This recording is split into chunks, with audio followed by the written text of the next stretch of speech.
This is a test only for geniuses. You need to cross this room, but without stepping on the black and white squares on the floor. There are only a few yellow squares on the floor, but they are far apart from each other. The first girl just took a look and said no one could do it. As expected, she was eliminated. Next came the second girl. She threw a rope, fixed it to the opposite door, and crossed the room along the rope. The third boy was very strong. With a light jump, he quickly crossed the room. As for the fourth boy, he exploited a loophole in the problem by resting his elbows and knees on the ground and inching forward bit by bit. At this point, only one boy remained. He just looked at the room and walked straight through. Amazingly, he also passed the test. Everyone else was stunned. The boy said the problem was no stepping on squares, but the squares on the floor weren't equal in length and width, so they were rectangles, not squares. The examiner was very satisfied and took them to the next round of testing. In this round, they had to navigate a maze within 5 minutes, then climb stairs to ring a bell upstairs. But only the first 3 people to ring the bell would be accepted. With the sound of the bell, the fourth test officially began.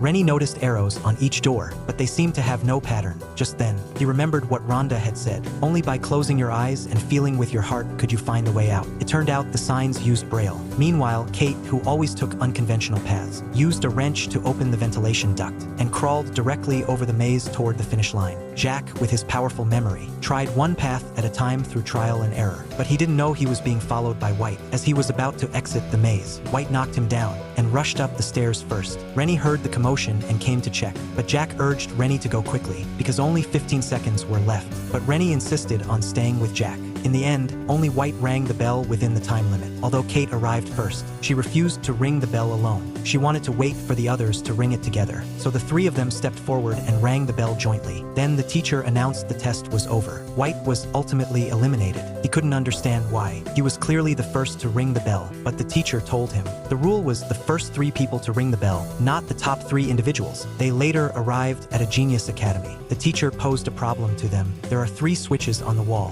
one of which controls the light in the upstairs classroom. If you can only go upstairs once, how can you determine which switch controls the light? Other students tried to answer first, but were silenced by the girl's glare. So the teacher asked the girl to answer. She gave a made-up answer seriously, but it was clearly wrong. Other students also tried to answer, but still no one got it right. Just then, Rennie raised his hand. He said to first press the first switch. Wait 10 minutes watching this video, then turn off the first switch, press the second switch, and run upstairs to check. If the light was on, it meant the second switch was correct. If the light was off, touch the bulb with your fingers. If the bulb was hot, it had been powered on before, so the first switch was correct. If the bulb was cold, the third switch was correct. The teacher was immediately impressed by Rennie, but Kate gave an even simpler answer.